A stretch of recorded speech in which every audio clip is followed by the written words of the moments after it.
Welcome to Contact Center Showcase, Lessons from the Lockdown. And we have an international guest this afternoon, Mark Hillary, who's actually located in Brazil. Mark is a long-standing industry analyst, particularly in the area of CX and technology, customer experience, a deep interest in BPO and global business services, an author of 17 books, I was just told earlier, known as a futurist, and a regular feature in Mark's life is his CX Files podcast, which is am I correct? It's a weekly edition nowadays, Mark? Yeah, right. It's out every Friday. Excellent. Well, if there's anything about CX and technology and in the context of the global GBS industry or sector, Mark is our man. So thank you, Mark, and thank you for sharing some time with us this afternoon. Thanks, Rob. Mark, same question I have asked a few of the other guests is, in the pre-COVID-19 world, but in your case, viewing it as a CX technology analyst, what was the ideal world? Which way was it going in November, December last year, as we look forward to a very prosperous 2020 and maybe some positive changes in global economy? The heydays, if we look back on them. What was your view of where it was going pre-COVID? Yeah, I think that in this ideal world, kind of pre-March this year, before this pandemic hit, I think there were the two sort of aspects that were really developing, and that was the move towards greater automation. So particularly tools like robotic process automation, both to help agents, to give the agents support, but also in many cases to actually directly help the customer experience. But also a greater focus on self-service, so much better self-service than we've seen before. And that's really because of tools like the Alexa, the Amazon Echo, Google Home, people just asking questions of these devices. And now brands are realizing they actually need to be publishing information that these devices can use to give good answers. And that also applies even just to a basic Google search, because I think that you see now that if you go out and buy a TV from Samsung and then you're having a problem setting it up, the first thing you do is actually just Google on your phone rather than ring up Samsung. So people are thinking carefully, like, how do I make sure a Google search comes back with good quality information? That drive to self-service, do you think it was driven by customer demand or an organizational desire to reduce handling costs? I think that it was more customer behavior and demand, and customers were just starting to ask their devices questions before ever going down a customer service channel. And the smart brands that have kind of realized this are making sure that there's good quality information that comes back from those searches. And a good example is Dell Computer. They've thought carefully about what are the 20 most common problems our customers have when they're setting up a new computer? And they make YouTube videos. They put little videos up, 1 or 2 minutes long. And because they're uploaded by Dell, they obviously get prioritized by Google in the answers to questions about those products. So that's a sort of great example, because if you've got a problem with your new laptop and you search Google, it's highly likely that those videos will pop up. Will be there, right? And so there, pre-March, the world moving rapidly towards digitization, self-service portals. That certainly must have set up a lot of operators to be almost preemptive and ready to handle a work from home, a remote workforce. Has that been your view on it? Well, I think that, I know that later in the conversation you were going to ask about next steps, but I think that definitely all of those steps that people were taking, like increased automation, focusing on improving self-service, they're all going to be part of the solution moving forward as well, because they naturally slot into that digitization of service. Right. Then your views would be interesting on the current situation in North America, UK, Europe, Australia, from a customer CX point of view, changes in how customer experience is being handled, and also changes in customer attitudes and expectations. Any specific observations that you could categorize into North America, UK, Europe, Australia, if there are any differences?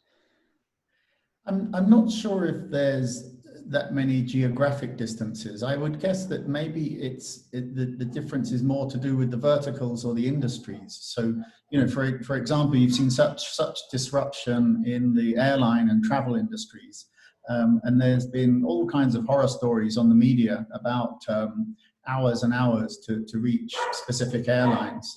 So that's you know, very specifically areas where it can be quite difficult at the moment.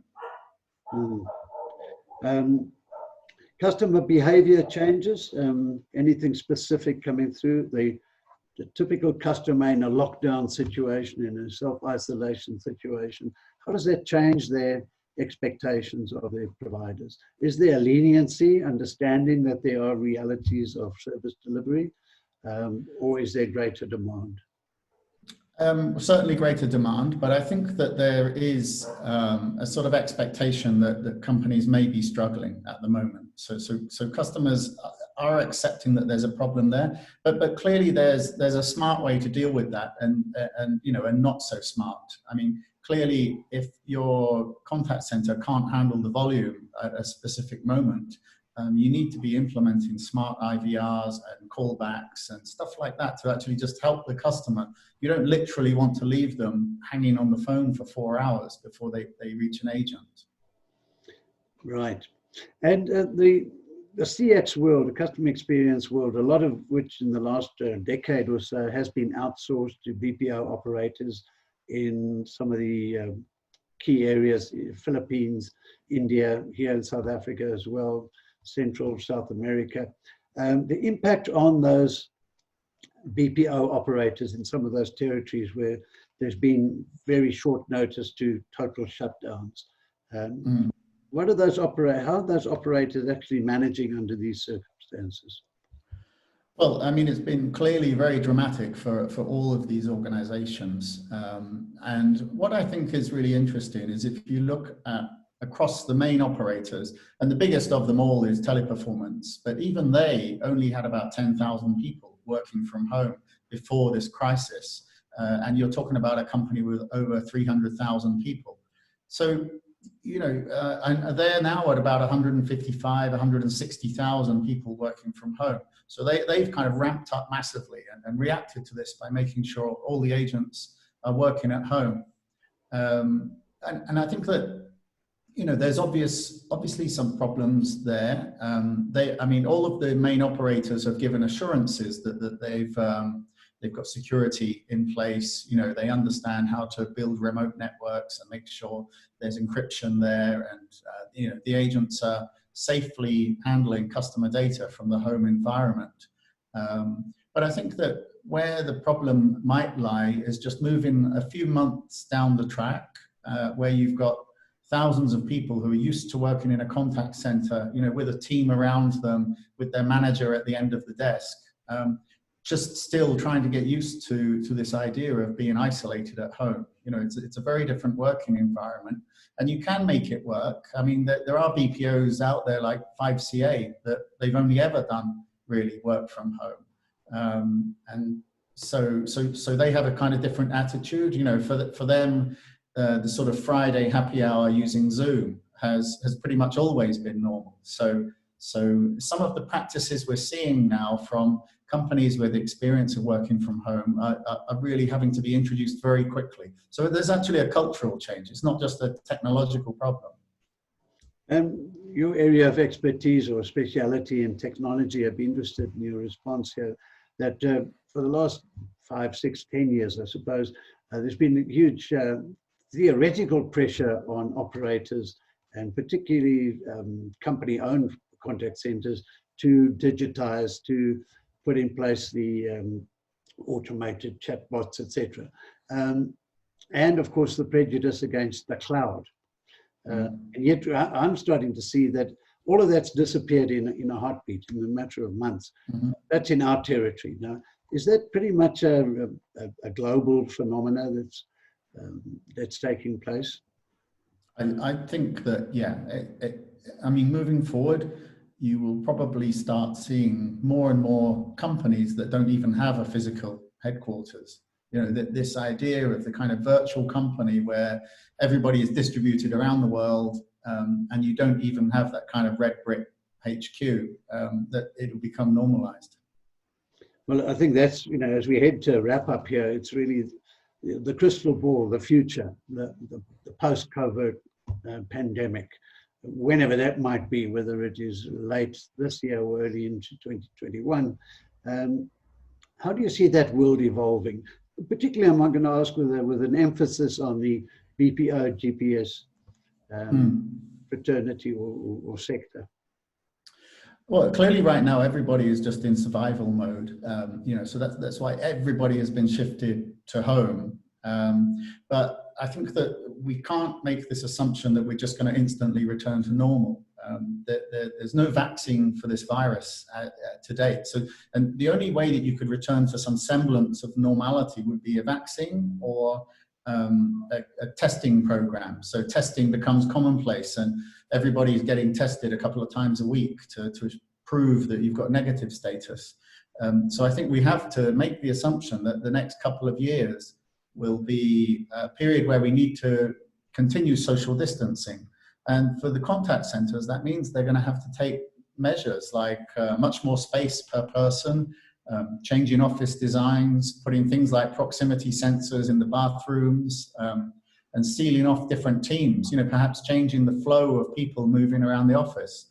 So I think you're going to be looking at contact centers that may bring some people back, but they're going to have to cycle them around. So some stay at home while some go to the office so that they can, they'll need to have some sort of hybrid, I think, to be able to manage the much greater space allocated to each person. I think there's a concurrence of that sort of thinking, but I think it actually opens up opportunities for a complete redesign of business model in terms of customer experience and customer service delivery.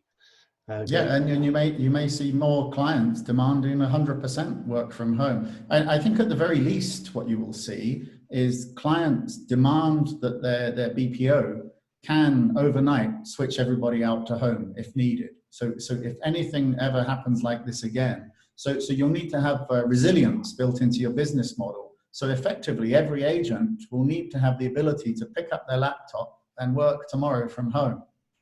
Yeah, it's been interesting in talking to operators when I probed them on disaster recovery plans. Not one of them had on the DR business continuity plan a complete workforce remote scenario. It was always alternative site. So I think, as you said, it's a whole new playbook, which will come down to the new norm. And this could be, I mean, just briefly, just to add there, that this could actually play into one of the strengths of South Africa as well, having much better infrastructure for things like broadband than a place like the Philippines. I mean, the Philippines is number 100 and something on, you know, if you rank quality of broadband access.